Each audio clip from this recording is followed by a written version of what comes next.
Police आयुक्त Sandeep Karnik, police उपायुक्त परिमंडळ 2 मोनिका राऊत, सहाय्यक पोलीस आयुक्त नाशिक रोड विभाग डॉ. सचिन बारी यांनी नाशिक शहरातील घरफोडी करणाऱ्या आरोपींचा शोध घेऊन गुन्हे उघडकीस आणण्याबाबत वारंवार सूचना देऊन मार्गदर्शन केले होते.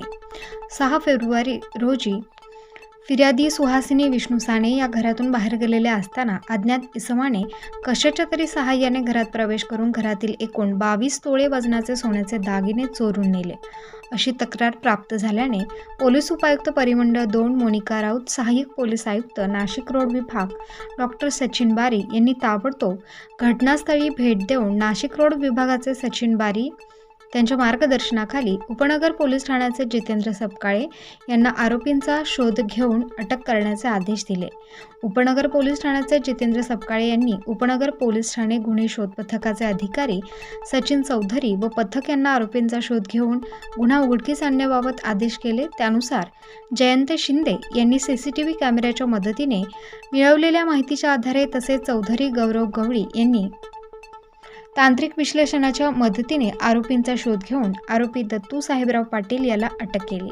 आरोपीला अटक करून सचिन चौधरी, विनोद लखन, इमान शेख, अनिल शिंदे, सुरेश गवळी, संदेश रघतवान, पंकज करपे असे पथकाने त्याचा साथीदार रामचंद्र कृष्णा पाटील यास देखील अटक करण्यात आली व सदर गुन्ह्यात चोरी केलेले एकूण 22 तोळे वजनाचे सोन्याचे दागिने हस्तगत करण्यात आले आहेत. तर मी जरी एकटी राहत असले तरी पोलीस खात्याने जी मला आज इतकी मदत केलेली आहे 2 महिने की त्यामुळे मी अतिशय शांतपणे राहू शकलेली आहे. आणि या सगळ्या लोकांनी धडपड करून मी ज्या ज्या गोष्टी पुरावा मला मिळत गेल्या त्या त्यांना देत गेले आणि त्या मार्गाने त्यांनी बरोबर त्या माणसाला शोधून काढलं आहे. आज तो गुन्हेगार म्हणून तो सिद्ध झालेला आहे. पण त्याच्यापेक्षा आनंदाची सगळ्यात गोष्ट आहे यांच्या कष्टाचा चीज झालेला आहे आणि त्यामुळे माझं सगळं सोनं, सगळ्या वस्तू मला व्यवस्थित मिळाल्या. किरकोळ एखादी गोष्ट नाही मिळेल त्याचं मला काही वाटत नाही, कारण हे होतं असं पुष्कळ वेळेला. पण खरी मेहनत आज पोलीस खात्याने जी केली, आमचे नगरसेवक तात्या, आम्ही त्यांना तात्या म्हणतो, आर डी म्हणूनच आम्ही त्यांना ओळखतो, त्यांनी मला इथपर्यंत आणण्याचं काम केलं नाही तर मला कोणी आणलं नसतं. तुमची ओळख करून दिली, आणखीन लोकांची ओळख करून दिली. सपकाळे साहेबांशी संपर्क ठेवला मी कायम, आत्तापर्यंत त्यांच्याशी संपर्कातच होते. अजूनही मी त्यांना सांगितलं यापुढेही मला मदत लागली तर माझं पोलीस व्हेरिफिकेशन करून घ्या, मी एकटी आहे, मला तुमची मदत द्या. किती तोळे सोनं आपलं गेलं होतं?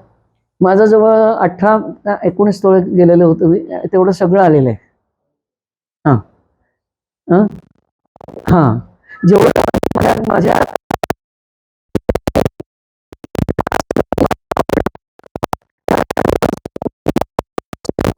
केली नाही मात्र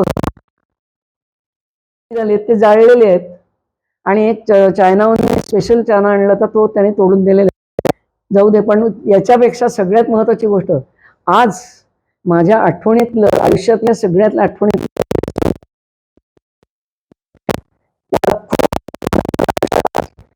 हे मिळालेलं सोनं मला आता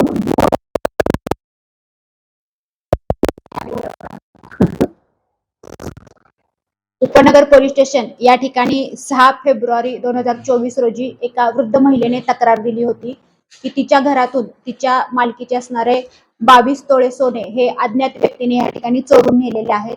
त्यावरून उपनगर पोलीस स्टेशन या ठिकाणी चोरीचा गुन्हा दाखल झाला होता. चोरीचा गुन्हा दाखल झाल्यानंतर